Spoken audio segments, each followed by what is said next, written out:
अवधूत चिंतन श्री गुरुदेव दत्त. श्री स्वामी समर्थ. जय जय स्वामी समर्थ.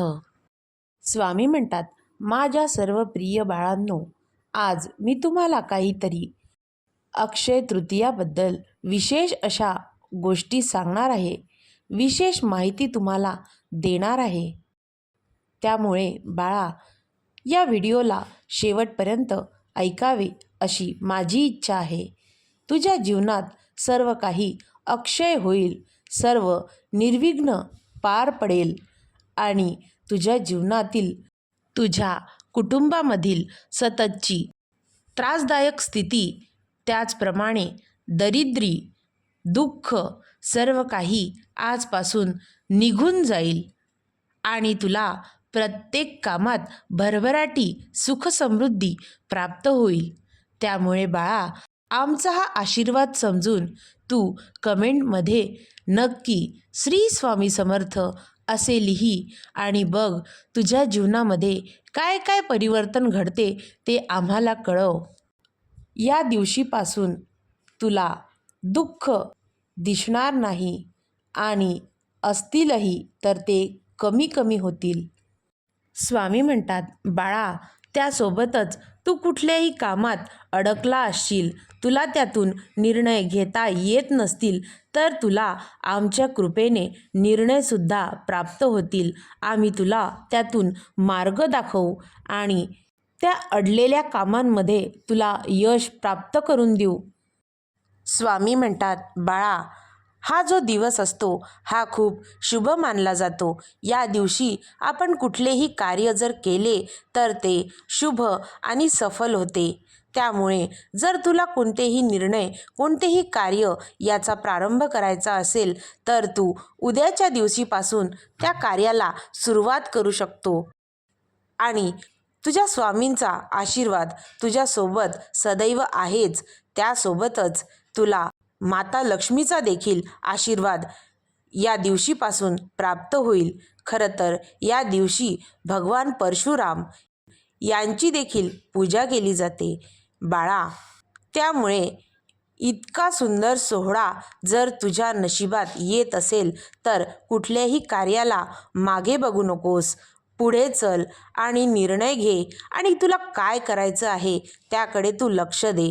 बाळा, तुला मागे खेचणारे भरपूर येतील, परंतु त्याकडे तू लक्ष न देता तुला तुझे काय सफल गोष्टी करायच्या आहेत त्याकडे तू लक्ष दे आणि उद्याचा दिवस हा श्री गणेशा करून तू त्या कार्याला प्रारंभ कर आणि मग बघ तुझे काम किती झपाट्याने वाढत जाते आणि तू पैशाने देखील श्रीमंत होशील.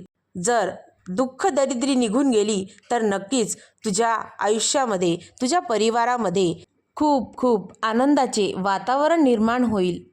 स्वामी म्हणतात, माझा प्रिय बाळ, मनाने तर श्रीमंत आहेच, पण आता वेळ आली आहे त्याच्या भाग्यात उदय होण्याची, त्याचे भाग्य श्रीमंत करण्याची. तर बाळा, तू मनाने श्रीमंत आहे त्यापेक्षाही जास्त तू आता पैशाने श्रीमंत होशील. कारण या दिवशीपासून तुझ्या जीवनात सर्व काही आनंद येऊन सुख समृद्धी प्राप्त होईल. त्यासोबतच आनंद द्विगुणित होईल. या सर्व गोष्टी बघता स्वामी म्हणतात, बाळा, फक्त तू आम्हाला विसरू नकोस, कारण या सर्व गोष्टींसोबतच आम्ही तुझ्या सदैव पाठीशी उभे राहू, हे तुला ठाऊक आहेच.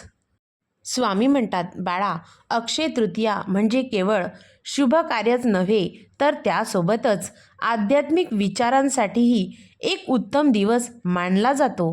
बाळा, तुझ्या स्वामींच्या विचारांचा अभ्यास करून तू कुठल्याही गोष्टीला सुरुवात करू शकतो आणि तुझ्या मनात आत्मसात देखील करू शकतोस. स्वामी म्हणतात, बाळा, आम्ही तुला प्रत्येक दिवशी, प्रत्येक वेळी जीवन जगण्याची योग्य दिशा आणि त्यासोबतच मदत करतो, मार्गदर्शन करतो. तुझ्या सद्गुरूकडून मिळालेली मदत तुला आयुष्यभर त्या क्षणाची आठवण करून देते. स्वामी म्हणतात, या दिवशी नवीन काम, नवीन व्यवसाय किंवा कुठलीही नवीन योजना सुरू करू शकतो. त्यासोबतच दागिने, कपडे आणि इतर वस्तू देखील तू खरेदी करू शकतोस. बाळा, यासोबतच सर्व काही तू घेशील, पण आम्हाला कधीही विसरू नको, ते म्हणजे आमचे, तुझ्या सद्गुरूचे, तुझ्या स्वामींचे स्मरण कर, नामस्मरण कर. मगच तुला तो दिवस सफल झालेला वाटेल. त्यातून तुला स्वामी मार्गदर्शन देखील करतील. बाळा, तू पुण्यकर्म करतो आहेस, त्यासोबतच तू दान, धर्म, भक्ती आणि इतर धार्मिक कार्यात देखील सहभागी होतो आहेस. आम्हाला बघून खूप आनंद होतो. स्वामी म्हणतात, अरे माझ्या प्रिय बाळा, तुझे मन खूप साफ आहे, त्यामुळे तू काळजी करू नकोस. तुला जीवनामध्ये मिळणाऱ्या प्रत्येक गोष्टी ह्या अनुभव देतील, त्यासोबतच आनंद देखील देतील. स्वामी म्हणतात, बाळा, माता लक्ष्मीचा अविरत आशीर्वाद तुला मिळालेला आहे. माता लक्ष्मी सदैव तुझ्यावर प्रसन्न होईल. उद्याच्या दिवशीपासून माता लक्ष्मीचा आशीर्वाद तुझ्या कुटुंबावर, तुझ्या परिवारावर सदैव राहील. स्वामी म्हणतात, बाळा, आमच्या नजरेमध्ये खरा विश्वास आणि परमेश्वराला शरण जाणे हे सर्वात अशक्य परिस्थिती देखील सोडवू शकते. कारण बाळा, परमेश्वरापेक्षा कुणीही मोठे नाही. तू शुद्ध अंतःकरणाने केलेले दान आणि कुणाबद्दलही आदर, त्यासोबतच मर्यादा, या सर्व गोष्टी तुझ्याजवळ असतील तर नक्कीच तुला दैवी कृपा प्राप्त होऊन तू त्या दैवी कृपेला योग्य ठरशील. स्वामी म्हणतात, बाळा, तुझ्या घरी सुखसमृद्धीची लाट येऊ दे. तुझ्या आनंदाला कुणाचीही नजर ना लागो. बाळा, आम्हाला आमच्या भक्ताच्या चेहऱ्यावरील हास्य असेच कायम राहू द्यायचे आहे. त्यासाठीच बाळा, आमचा तू धावा करतो आहेस. तुझ्या जीवनात धनसंपदा आणि मनामध्ये शांती राहो. त्यासोबतच तुझ्या मनामध्ये कोणाबद्दलही द्वेष, क्लेश न येवो आणि तुझ्या मनात प्रत्येकाबद्दल आदर, सन्मान राहो. तू भविष्यामध्ये प्रेमळ, निर्मळ नाती जपू शकला पाहिजेस, अशी आमची मनोमन खूप इच्छा आहे. तुला आम्हाला आनंदी बघायचे आहे. म्हणूनच तर बाळा, हा संदेश मी तुझ्यापर्यंत खूप मनापासून पाठवला आहे. स्वामी म्हणतात, बाळा, या संदेशाचा तू खरोखर मनापासून अवलंब करशील अशी आम्हाला खात्री आहे. कारण याकडे दुर्लक्ष करू नकोस. हा संदेशच तुला एक दिवस खूप यशस्वी ठरवणार आहे, यश प्राप्त करून देणार आहे. त्यामुळे याला शेवटपर्यंत ऐकलंस तर तुझे कल्याण होईल. तुझ्या स्वामींचा पाठिंबा तुला सतत प्राप्त होईल. स्वामी म्हणतात, बाळा, जर तुला तुझ्या स्वामींची अगाध कृपा आहे असे वाटत असेल, तुला जर असे पण वाटत असेल की या पोरक्या जीवाला तुझ्या स्वामींचा आधार आहे, तर कमेंटमध्ये नक्की सांग.